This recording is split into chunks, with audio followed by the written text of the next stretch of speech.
corriger les tics de langage? La méthode facile et efficace. Bonjour à tous et à tous, je suis absolument ravie de vous retrouver pour cette nouvelle vidéo. Bienvenue à toi si tu es nouveau sur ma chaîne, tu vas retrouver une quantité de vidéos sur la voix, que ce soit pour chanter, pour parler, pour développer ta communication orale ou pour en faire un atout business. Donc vraiment, abonne-toi pour ne louper aucune nouvelle vidéo et actionne la cloche pour les notifications. Aujourd'hui, je réponds à vos questions avec la question de Joanne qui m'a demandé comment corriger les tics de langage. Comment est-ce qu'on fait quand on a des tics, des mots comme ça qui sont un peu automatiques, qui viennent tout seuls? Comment on fait pour modifier ça? Ne vous inquiétez pas, j'ai la méthode, la technique qui va vous faire modifier ça de manière facile, efficace, mais surtout durable. Donc restez bien avec moi jusqu'à la fin de la vidéo. Juste avant de démarrer, je me présente rapidement. Je m'appelle Elena Hurstel et je suis votre coach vocal depuis 2013 pour faire de votre voix votre allié numéro 1. Si la voix, tu as compris que c'était beaucoup plus que simplement parler ou chanter, qu'il y avait vraiment des pépites à aller découvrir à l'intérieur, va dans la description, il y a un petit lien vers une vidéo privée. Elle est absolument inédite cette vidéo et elle va te faire découvrir les secrets de la voix. On va aller en profondeur découvrir tout ce que représente la voix. Crois-moi, tu ne vas pas le regretter. Clique sur la vidéo. Allez, c'est parti, on rentre dans le vif du sujet. Comment corriger les tics de langage? La méthode facile et efficace. Va me chercher de quoi noter, un papier, un stylo, parce que crois-moi, tu vas en avoir besoin. La première chose fondamentale, très importante pour s'en rendre compte, parce que 90% du temps, on ne se rend pas compte des tics de langage. Sinon, ça ne serait pas un tic de langage. Si on s'en rend compte, c'est pas un tic de langage. La plupart du temps, c'est quelqu'un qui va vous dire « Oh ouais, tu dis tout le temps ce mot-là » ou « Oh là là, ce mot-là, il revient souvent quand tu parles » ou « Oh là là, arrête de dire ça, tu dis ça souvent ».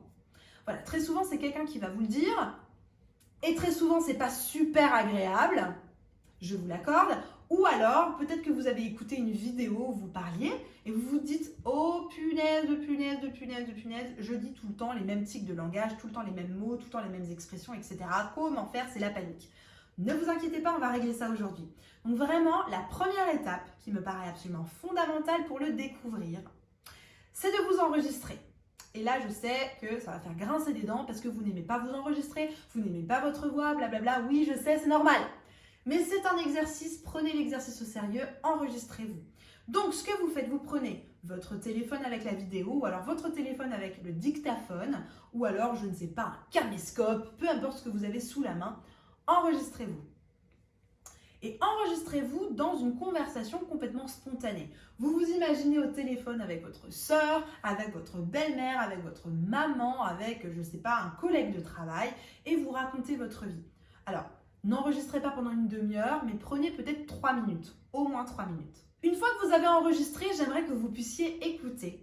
Et là, vous allez partir à la pêche au tic de langage. C'est-à-dire que dès que vous allez sentir qu'un tic de langage ou qu'un mot revient un petit peu souvent, vous allez m'en faire la liste.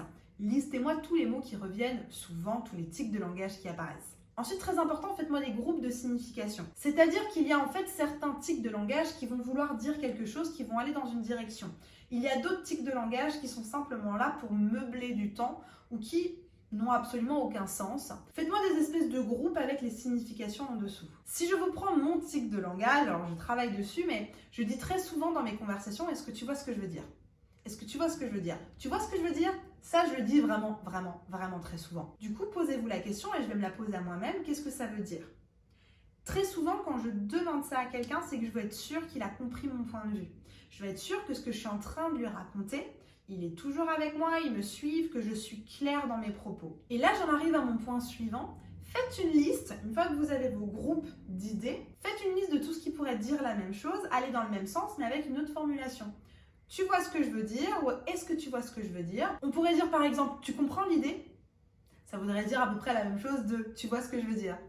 Essayez de trouver par exemple comme ça des déclinaisons d'autres formulations qui pourraient venir remplacer votre tic de langage principal.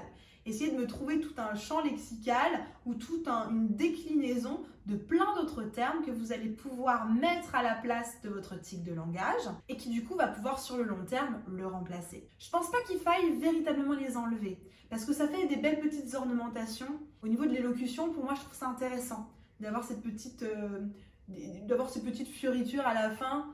Ça n'a pas grand intérêt, mais de temps en temps, je trouve que ça peut être intéressant. Ça permet d'habiller un petit peu votre discours plutôt d'être hyper tranchant, un peu secrétaire, quoi.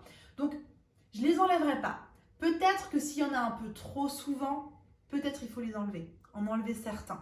Mais je ne les enlèverai pas tous. Moi, ce que je ferai, une déclinaison avec plusieurs autres expressions qui veulent dire la même chose. N'hésite pas à liker cette vidéo si tu l'apprécies, si elle t'apprend quelque chose. Et ensuite, ce qui va être très intéressant, c'est que vous allez avoir en face de vous, sur votre feuille, toutes ces déclinaisons d'autres expressions. Et ensuite, le challenge, ça va être simplement de repartir dans un discours un peu aléatoire, un discours un peu spontané, comme on l'a fait tout à l'heure dans l'enregistrement. Voilà, vous parlez, alors voilà, aujourd'hui vous appelez votre copine, donc voilà, vous racontez votre vie à votre copine, ou vous racontez votre vie, j'en sais rien, à votre tante. Et vous allez avoir en face de vous votre liste avec tous les mots que potentiellement vous pouvez remplacer à la place, par exemple, du mien, de mon tic de langage, tu vois ce que je veux dire. Et essayez pendant cette conversation spontanée d'avoir votre liste en face des yeux et de venir piocher et de venir changer au fur et à mesure vos tics de langage. Ça va vraiment sur le long terme vous permettre de changer considérablement vos tics de langage et de vous permettre de les mettre à la poubelle. C'est super important d'avoir une variété de langage, une variété de vocabulaire, ça va vraiment enrichir votre élocution. Évidemment, c'est un exercice sur le long terme. Il va falloir que pendant quelques temps, vous ayez votre petite liste de courses, votre petite liste de toutes les expressions et que vous vous entraîniez à varier les plaisirs, à aller en piocher l'une ou l'autre au fur et à mesure. J'ai justement travaillé la semaine dernière avec une de mes coachées qui est youtubeuse, qui voulait travailler ses tics de langage parce qu'elle avait tout le temps les mêmes qui revenaient. Donc je l'ai aidée simplement à faire cette petite liste. On a été creuser ensemble pour trouver exactement les bons termes, les termes qui collaient à la signification de son tic de langage, etc. Et je vous assure, ça a été assez miraculeux parce que au fur et à mesure qu'elle avait sa petite liste, qu'elle la mettait en pratique, par exemple, je sais qu'elle la met à côté de sa caméra quand elle parle, notamment sur YouTube, ça l'a vraiment considérablement aidée dans son élocution et à supprimer tous ces tics de langage. Si tu as envie que je t'aide pour aller un peu plus loin et qu'on trouve des exercices qui soient adaptés à ta problématique, dans la description, il y a un petit lien vers un formulaire. Remplis-le avec tes objectifs et ta problématique, je vais en prendre conscience et suite à ça, je vais te proposer un bilan vocal.